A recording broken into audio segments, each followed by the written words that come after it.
Exercise 45. The triangle shown above is a 45, 45, 90 degrees triangle. So it's a special case of a right triangle. One of the legs is 5 roots of 2. Find the value of b. Okay, so if this is a 45, 45, 90 degrees triangle, this means that this is an isosceles triangle. In an isosceles triangle, we know that we should have two congruent sides and two congruent angles.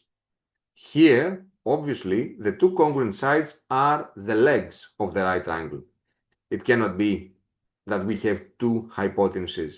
So, B, which is the length of one of the legs, should be equal to 5 roots of 2, which is the length of the other leg shown. Overall, the value of B would have been equal to 5 times root of 2.